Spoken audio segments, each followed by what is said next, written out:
చాలా మంది పల్లెలను ఇడిచిపెట్టి పట్టణాలకు వస్తారు బతుకు తెరువు కోసం. ఊర్లో ఇండ్లు జాగాలు అట్లనే ఉంటాయి. పండుగలప్పుడు అట్లా పోయి ఊరిని కండ్లాలా చూసుకొని చుట్టాలను కలుసుకొని మళ్ళా పట్నం బాట పడతారు. తీరువాటం లేక షానేళ్ళకు ఊరికి పోయినరనుకో ఎట్లుంటది? చెరువెనక ఈడికేలా ఆడదాకా మన పొలాలే ఉంటుండే, గీ బాయి మా నాయన దోవిచ్చిందే అని పిల్లలకు చెప్పుకుంటా మురిసిపోతుంటారు. ఊరి మీద పాయరం తోటి అప్పుడప్పుడు పోయి చిన్నప్పుడు ఆడుకున్న జాగాలు చూసుకొని దోస్తులు చుట్టాలను మందలు ఇచ్చొస్తారు. అట్లనే ఓ రాజుగారు వచ్చిండ్రుల్లా. రాజన్నరు కిరీటాలేవి కత్తేది బటులేరి అని చూస్తుండ్రా.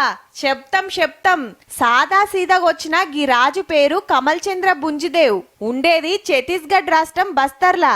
కానీ ఓరుగల్లు నేలిన కాకతీయ రాజుల 22వ వారసుడుల్లా. ముత్తాతలున్న వరంగల్ ను చూస్తానికొచ్చిండి. అలా శంభులింగేశ్వర స్వామి గుడిలా పూజలు చేసి భద్రకాళి అమ్మవారిని దర్శనం చేసుకొని 1000 స్తంభాల గుడికొచ్చిండు. రాజుగారి పెద్దలు కట్టించిన గుళ్ళు గోపురాలు చూసుకుంటా వాటి గొప్పతనం తెలుసుకొని మురిసిపోయిండనుకో రాదుర్రి.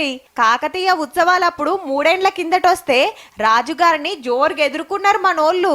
I'm not a king, I'm a sevak. We're the pujaris, we're the priest to Maa Danteshwari first. మన కట్టుబొట్టు పండుగలు పబ్బాలు కాపాడుకోవాలి. ఇప్పటి పోరలకు చరిత్ర చెప్పాలని సాటింపేసిండు. మనకు పెద్దగా తెలియదు గాని వాళ్ళ ఏరియాల కమల్ చంద్ర బుంజిదేవ్ రాజవారిని మస్తు గొలుస్తారబ్బా. వెనకట్ పద్ధతులే ఇంకా నడుస్తున్నాయి. కాకతీయుల రాజ్యం బస్తర్ దానిక ఉండే కాబట్టి వాళ్ళ వారసులు ఇంకా ఉన్నారు.